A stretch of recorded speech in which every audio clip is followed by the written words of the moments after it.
மருமகள்கள் அனைவரும் தவறாமல் படிக்கவும். இந்த பதிவு நிச்சயம் உங்கள் வாழ்க்கையில் நல்ல மாற்றத்தை ஏற்படுத்தும்.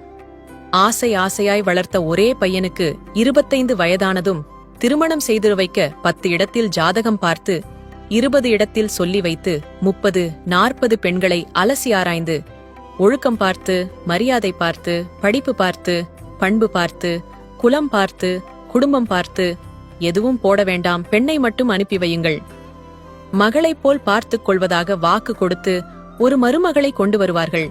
நிறைய செலவு செய்து பையனுக்கு ஆடம்பரமாக திருமணம் செய்து வைப்பதில் அம்மாவை விட சந்தோஷம் யாருக்கும் இருக்காது. திருமணம் முடிந்ததும் ஒரு சில நாட்களுக்கு நிறைய சம்பிரதாயங்கள் இருப்பதால் யாரும் யாரையும் கண்டு கொள்வதில்லை. இதற்குள் முதலிரவு முடிந்திருக்கும். கணவன் மனைவிக்கு இடையே ஒருவித நெருக்கம் உருவாகியிருக்கும். சொந்த பந்தங்கள் எல்லாம் ஊருக்கு சென்ற பின் காலையில் எழுந்து காஃபி போட போன அம்மாவுக்கு உதவி செய்ய மருமகளும் கிச்சனில் வந்து நிற்க 25 வருடங்களாக தன் கட்டுப்பாட்டில் இருந்த சமையலறையில் முதன்முறையாக உரிமையோடு இன்னொரு பெண் வந்து நிற்கிறாள். எல்லா அம்மாக்களுக்கும் ஏற்படுகிற முதல் சிறு பயம், அவனுக்கு காஃபி ஸ்ட்ராங்கா இருந்தாதாமா பிடிக்கும், நான் போட்டுத் தர்றேன், கொண்டு போய் கொடு. மருமகள் காஃபியை கொண்டு சென்று யதார்த்தமாக கதவை சாத்திக் கொள்ள அம்மாவுக்கு மட்டும் படபடப்பாகவே இருக்கும். பின் கணவனுக்கு பரிமாறல், கை கழுவ தண்ணீர் தருதல், அவ்வப்போது ரகசியமான சிணுங்கல் பேச்சு, எப்போதும் மகனுடனே இருப்பது, மகனும் அவளுடனே இருப்பது என அன்றாட நடவடிக்கைகள் எல்லாம் அம்மாவுக்கு எதையோ இழந்தது போன்ற தடுமாற்றத்தை உண்டாக்கும். இவ்வளவு நாள் எழுப்பி விடுவதிலிருந்து காப்பி கொடுப்பது, சாப்பாடு பரிமாறுவது, துணி துவைப்பது, காத்திருப்பது, கால் அமுக்குவது என எல்லாவற்றுக்கும் தன்னை எதிர்பார்த்த மகனுக்கு இவை எல்லாவற்றையும் செய்ய புதிதாக ஒரு பெண் வந்திருக்கிறாள். அப்படியென்றால் என்னுடைய உரிமை, அவன் என் மகன், முதல் உரிமை எனக்குத்தான் என்று நினைக்கத் துவங்கிய மனம் மருமகளை போட்டியாக நினைக்க ஆரம்பிக்கிறது.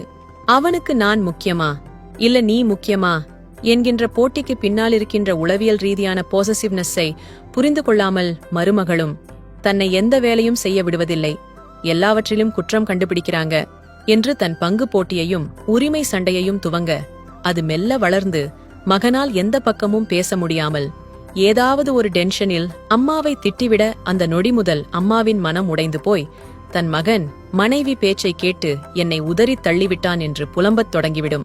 அதை மீண்டும் மீட்டெடுக்கவே முடியாது. இதை எப்படி சரி செய்வது?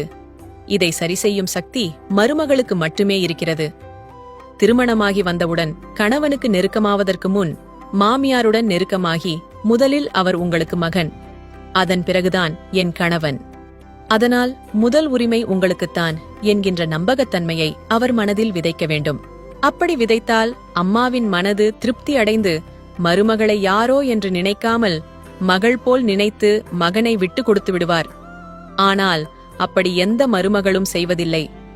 வரும்போதே கணவன் மீதான தனது உரிமையை நிலைநாட்டுவதிலேயே இவர்களது முழுகவனமும் இருக்கிறது. இதனால் 25 வருடமாக வளர்த்த அம்மாவின் மனம் தன்னிடமிருந்து மகனை பிரிக்க வந்த எதிரியாக மருமகளை வெறுப்புடன் பார்க்கத் தொடங்குகிறது. பொசசிவ்னஸ் மற்றும் அளவுக்கதிகமான அம்மாவின் அன்புதான் இதற்கு காரணம். பொம்மையை பிடுங்கும்போது குழந்தைக்கு ஏற்படும் அதே வலிதான் ஒவ்வொரு அம்மாவுக்கும். அந்த பொம்மையை எனக்கும் மிகவும் பிடிக்கும் என்பதை மட்டும் உணர்த்திவிட்டு கொஞ்சம் காத்திருங்கள்.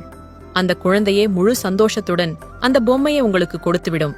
உங்கள் மகனை பிரித்து செல்ல வரவில்லை, உங்களிடமிருந்து யாரும் பிரித்துவிடக்கூடாது என்பதற்காகத்தான் வந்திருக்கிறேன் என்பதை மட்டும் புரிய வையுங்கள். உங்களுக்கு கணவன் மட்டுமல்ல, போனஸாக ஒரு அம்மாவும் கிடைப்பாள். அனைவருக்கும் பகிருங்கள். இதுபோல பயனுள்ள பதிவுகளுக்கு ஜே ஹெல்த் பக்கத்தை ஃபாலோ செய்யுங்கள். நன்றி.